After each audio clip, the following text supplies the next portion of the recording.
11번째 수학 분석 문제를 보겠습니다. 다음 중 수학 분석에 대한 설명으로 옳지 않은 것은? 수학 분석은 외부 환경 변화 속에서 그 기회와 위험 요인을 찾아내는 것을 포함한다. 내부에서의 강점과 약점으로 구분이 되고 외부는 기회와 위험 요인으로 구분된다는 거 여러분 기억하고 계시죠? 그러니까 이 설명은 아주 올바르게 된 설명입니다. 두 번째, 수학 분석은 고정적이고 변화하지 않는다. 이게 좀 틀린 설명으로 저는 비춰지네요. 수학 분석은 고정적이고 변화하지 않는다.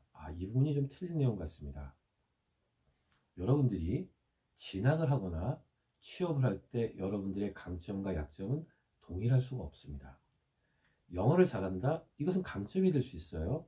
기업을 가건 아니면 진학을 하건.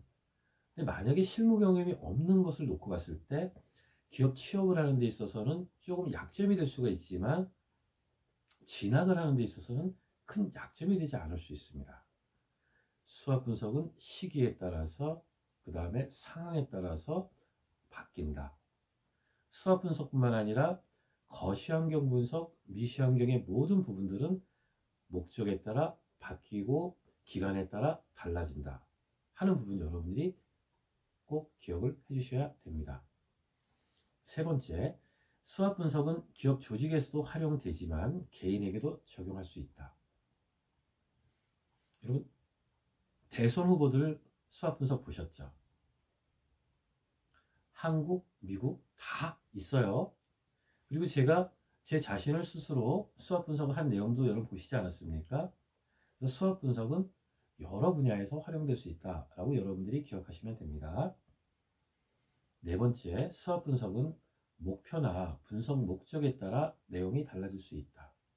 즉 2번과 4번이 대립하고 있죠. 고정적이다, 변화한다. 어떤 게 정답인지 둘 중에 하나를 골라내는 문제입니다. 결국 답은 뭐다? 고정적이고 변하지 않는다. 이게 옳지 않은 설명입니다.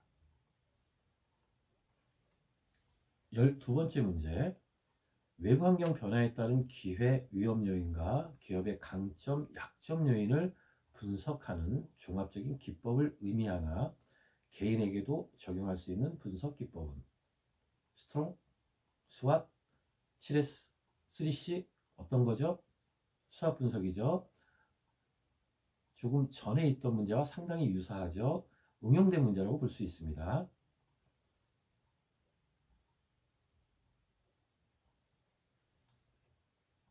열세 번째 문제 살펴보겠습니다. 다음은 정부에서 외국 자본 유치를 위해 수학 분석을 예시한 내용이다. 우리나라의 정부 입장입니다. 가장 연관성이 적은 내용은 무엇인가?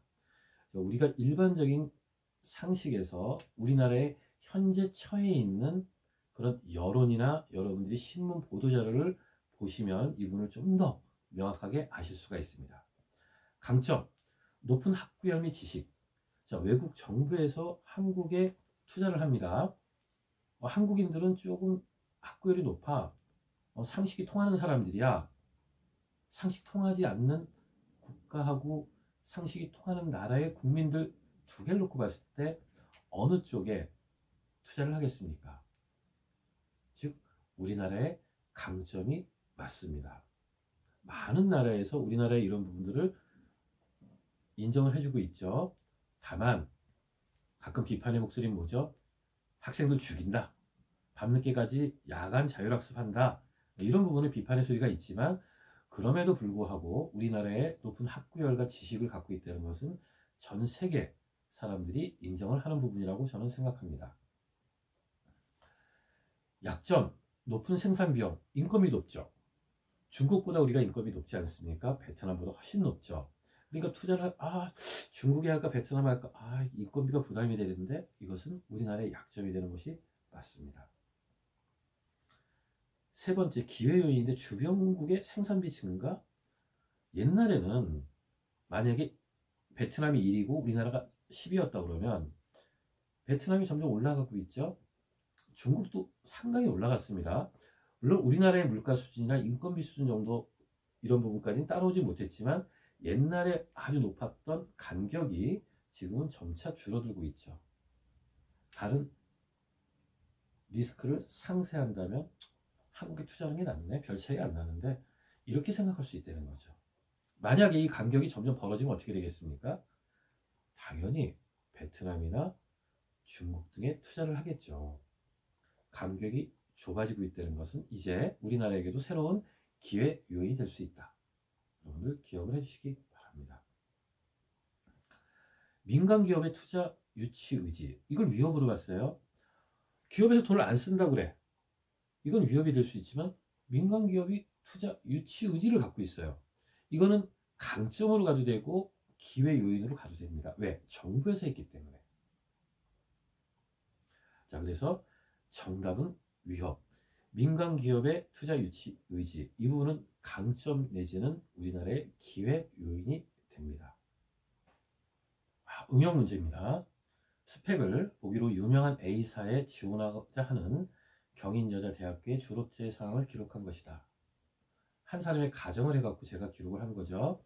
이 내용을 수학 분석 기법에 따라 정리했을 때 가장 어울리지 않는 내용은 어느 것인가? 하나를 볼까요? 높은 학점과 영어 활용 능력, 강점에 해당되겠죠. 지방 근무 필수, 이건 위험 요인이 될 수 있겠네. 다양한 자격증 보유, 강점, A사 소속 여직원 80명 희망퇴직 예정 신문보도, 기회 요인, 실습 경험 부재, 약점. 자, 매칭이 됐나 한번 볼까요? 강점, 높은 학점과 영어 능력, 약점, 실습 경험 부재, 맞죠? 기회, A사 소속 여직원 80명 희망퇴직 예정 신문보도, 위협, 다양한 자격증 보유. 그럼 강점이 되겠죠? 근데 이게 위험 요인으로 들어가 있으니까 정답은 4번이 됩니다. 이 문제의 의미는 네가 수학 분석을 알고 있니? 가장 기초적인 건데 이렇게 묻고 있는 겁니다. 여러분 이 정도는 이제는 가볍게 풀어주실 줄 알아야 됩니다.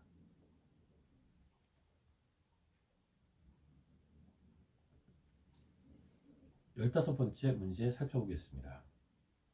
일정 기간 동안 기업의 경영 성과를 나타내는 재무제표는 어느 것인가?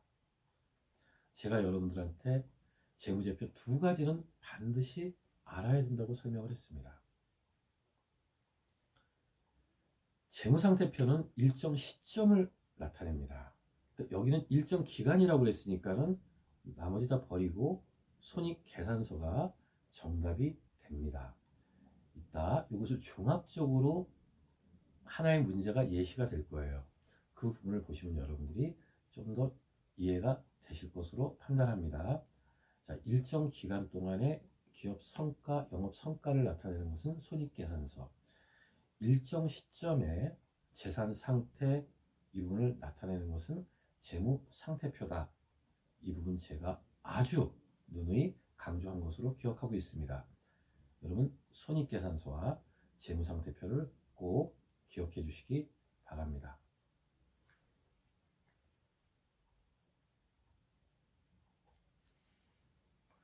자, 목표관리 기억나시나요? 여러분 경영계획 수립 때 목표관리라는 게 나왔을 겁니다. 목표관리는 MBO라고 얘기하고 있고 여러분들이 현장에 갔을 때 기업 현장에 있을 때 자주 직면하는 단어 중 하나입니다. 그래서 여러분들이 MBO가 뭔지를 알아야 되죠. 목표관리. 영어가 MBO인데 마케팅 바이 오브젝티브, 매니지먼트 바이 오브젝티브, 매니지먼트 바이 OJT, 마케팅 바이 OJT. 어떤 거죠? 너무 쉽죠? 4번. 매니지먼트 바이 오브젝티브. 이게 정답이 됩니다. 이번엔 목표 관리 실시 목적에 가장 부합하는 것은? 첫 번째 볼까요? 상사의 지시에 따른 목표 설정. 이 부분이 과거에는 그냥 내년에 김성훈 씨는 이거 이렇게 해. 알겠지? 이거였었어요. 목표 관리하고 해당이 없습니다. 지시죠, 지시. 두 번째, 실현 가능성을 넘어서는 도전적 목표 설정. 근데 실무에서는 사실은 현재보다는 약간 상향된 목표를 설정하는 게 사실이지만 MBO 실시 목적하고는 부합하지가 않습니다. 세 번째 볼까요? 부하 직원들이 독립적으로 계획하는 목표 설정. 아마도 없을 겁니다. 이건 어느 회사든지 부하 직원들이 딱 갖고 왔을 때 관리자가 오케이 이런 예는 없을 거라는 얘기죠. 물론 관리자의 생각대로 이 사람이 작성해면 오케이를 하겠죠. 그래서 정답은 상사와 부하 직원이 협의하여 목표를 설정하는 것이 목적이다. 이게 MBO입니다. 실현 가능한 부분을 서로 협의를 하는 거죠. 올해 이런 부분 때문에 좀 더 해야 되지 않을까? 이런 환경 때문에 조금은 전년도 수준으로 목표를 잡는 게 좋을 것 같습니다. 아니면 전년도보다 약 5% 다운된 것이 좋을 것 같습니다. 그래? 그 부분 내가 한번 경영기획실하고 협의를 해야 되는데 경영기획실에서는 지금 현재 내년 목표를 현 수준으로 보고 있어. 그래서 아마 다운되는 것은 안 될 것 같은데 한번 고민 좀 해봐. 이런 협의 과정을 거쳐서 목표를 설정하는 겁니다. 물론 이 목표는 정량적인 부분과 정성적인 두 분야로 나뉘어집니다. 여러분들 MBO 시험에서도 중요하지만 현장에서 정말 많이 쓰이는 단어다라는 거 기억하고 MBO의 목적, 단어의 구성이 어떻게 되어 있는지를 여러분들이 꼭 기억을 해주시기 바랍니다. 이번에는 기출문제네요. 18번째 문제입니다. 다음 중 조직 문화의 구성 요소인 7S에 대한 설명으로 가장 적절한 것은? 기업의 구조는 기업의 컴퓨터 및 기계, 장치 등 물리적 하드웨어를 의미한다. 아니죠. 어떤 거죠, 여러분들? 이건 조직도에 해당됩니다. 하드웨어적인 것을 의미하는 게 아니고 조직 구조가 어떻게 되어 있는지를 판단하는 것이 기업의 구조, 즉 스트럭처에 해당이 됩니다. 두 번째, 공유가치는 구성원을 이끌어가는 전반적인 조직관리 형태로 경영관리 제도와 절차를 포함한다. 이건 아닌 것 같아요. 쉐어드 밸류, 이거는 분명히 차이가 있습니다. 자, 세 번째, 구성원은 기업의 인력 구성, 능력, 전문성, 구성원의 행동 패턴 등을 포함한다. 이건 정확한 설명 같지 않습니까? 여러분 7S 분석 기억나시나요? 네 번째, 전략은 기업의 단기적 방향에 따라, 전략은 3년 내지 5년, 장기적, 중장기적 방향에 따라 실행하는 비공식적인 방법이나 절차를 의미한다. 공식적인 절차 아닌가요? 외부에 공표가 되지 않더라도 이 부분은 회사에 정해져서 따라가는 거니까 공식적인 절차로 보는 것이 맞겠죠. 명확한 답을 끄집어내기 위해서 두 가지의 오류를 범했습니다. 하나는 단기적, 하나는 비공식적인 방법, 두 가지를 제시했습니다. 그래서 가장 적절한 것은 구성원은 기업의 인력 구성, 능력, 전문성, 구성원의 행동 패턴 등을 포함한다. 이 부분이 정답이 됩니다. 다음 중 경영 관리 활동의 순환 과정을 가장 적절히 나열한 것은? 19번째 문제죠. 페이올의 경영의 순환. 이 부분을 여러분들이 기억하시면 됩니다. 계획, 조직, 지휘, 조정, 통제. 5단계로 이루어지는데 최근에는 조정 단어를 빼고 많이 활용을 합니다. 조정과 통제를 동일시 하는 풍토가 확산이 되고 있는 거죠. 그래서 정답은 계획 수립 활동, 조직화 활동, 지휘 활동, 통제 활동, 즉 4번이 정답이 됩니다. 20번째 문제를 보겠습니다. 기업의 인적 자원 관리는 매우 중요한 프로세스이다. 다음 중 인사평가 결과를 활용하는 분야로 가장 거리가 먼 것은? 2019년도에 나왔는데 여기에 이제 정답 부분이 환경 분석하는 내용과 좀 유사하고 비즈니스 기획에서 알아야 될 부분이기 때문에 여러분들에게 설명을 드리는 겁니다. 우리가 내부 역량을 분석했을 때, 내부 자원을 분석했을 때 아마도 인적 자원 분석을 했을 거예요. 어디에 활용되는지 우리가 배웠던 기억이 있죠, 여러분들. 첫 번째, 직무 수행에 맞는 적합한 인재를 배치하고 승진 배치에 활용한다. 보통 승진자가 발생이 되면은 인사 이동을 합니다. 그래서 1번 설명은 아주 정확한 설명으로 볼 수 있습니다. 두 번째, 공정한 보상의 원칙에 따라 보상을 책정한다. 정확한 설명입니다. 세 번째, 교육 및 훈련 개발에 활용한다. 물론 다른 부분에도 활용이 되지만 교육 훈련을 할 때 승진자 교육도 하고 그 다음에 저성과자 교육도 합니다. 그래서 이 부분 역시 정확한 설명으로 볼 수 있습니다. 네 번째, 비즈니스 모델 개발에 활용한다. 비즈니스 모델 개발에 활용하는 것보다는 내부 자원을, 내부 인력을 그쪽으로 보낼 수는 있지만 개발에 활용하는 것은 좀 어렵습니다. 직접적으로 연관성이 없고 간접적으로 연관성이 있는 거죠. 비즈니스 모델에 적합한 인재를 내부적으로 선발할 때는 가능하지만 우리가 인적 자원 관리의 목적이 비즈니스 모델 개발을 하기 위한 것은 아닙니다. 이 부분 여러분들이 아주 혼선이 있을 수 있는 부분인데 기출 문제이다 보니 여러분이 명확히 이해하실 필요가 있습니다. 21번째 문제 보겠습니다. 기출 문제네요. A, B, C에 들어갈 용어로 바르게 연결된 것은 일정 시점에 이야기하는 것을 재무상태표, 일정 기간 동안의 영업 성과를 나타내는 것이 손익계산서. 자, 그럼 먼저 두 개를 한번 살펴볼까요? A는 기업이 보유하고 있는 특정 시점의 자산, 부채, 자본에 대한 정보를 축약하여 나타내는 재무제표이다. 재무상태표네요. B는 기업의 일정 기간 동안의 수익과 비용을 표시해주는 경영 성과 보고서이다. 손익계산서입니다. C는 새로운 국제회계 기준에 따라 재무제표의 구성을 모두 삭제되었다. 삭제된 게 이익잉여금 처분 계산서입니다. 자본 변동표를 제가 설명드리면서 저도 처음 보는 겁니다. 여러분들한테 말씀을 드렸어요. 그래서 이 부분도 상당히 나올 수 있는 확률이 높습니다. 꼭 기억해 주시기 바랍니다. 22번째 문제 살펴보겠습니다. 다음 중 명령 일원화의 원칙이 지켜지지 않는 조직구조는 무엇인가?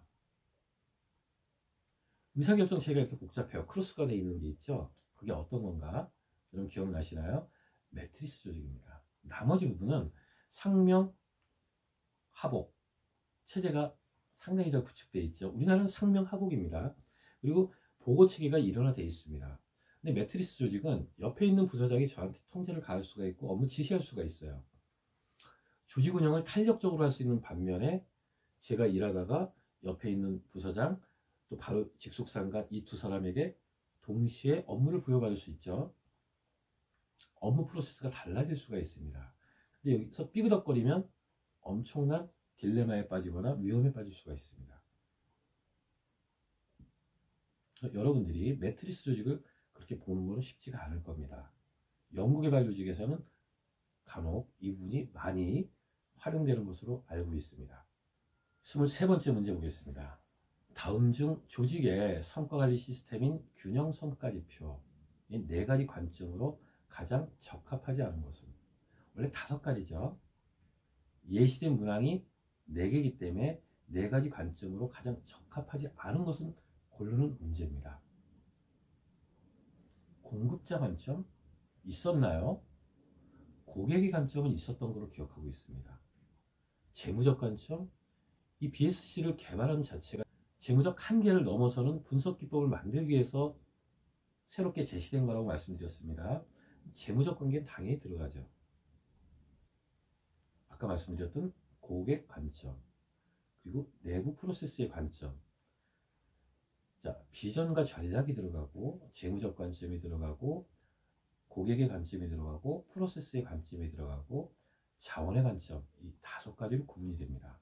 그래서 여러분들이 BSC 제도에 대해서는 좀 더 여러분들의 심화 학습이 필요하다고 말씀드리고 싶습니다.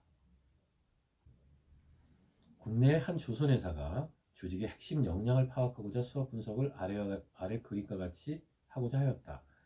다음 중 빗금친 W 요인의 영역에 해당되는 것으로 가장 적합한 것은? W 요인이 뭡니까? 약점이죠. 지속적인 기술 개발, 이건 강점인 것 같아요. 정부의 경기 부양 정책, 이 부분은 기회 요인, 해외 수출 대상국의 통상 압력 강화, 위험 요인, 구조 조정에 따른 노사 분교, 이 부분이 약점에 해당되는 겁니다. 그래서 정답은 4번입니다. 25번째 문제. 다음은 인공지능, 사물인터넷, 빅데이터 등과 가장 연관성이 높은 경영환경 요소는 무엇인가? 기술적 환경이죠. 너무나 명확하기 때문에 딴 설명을 드리지 않겠습니다. 자, 이것을 패스트 분석의 관점에서 보면은 기술적, 사회적, 경제적, 또 뭐 하나가 있죠? 정책적 관점, 경쟁 환경은 빼면 이렇게 패스트 분석으로 구분할 수가 있습니다. 경쟁 환경으로 뭐가 나와야 된다? 파이포스 모델이 나와야 되는 겁니다. 여러분 꼭 기억을 해주세요.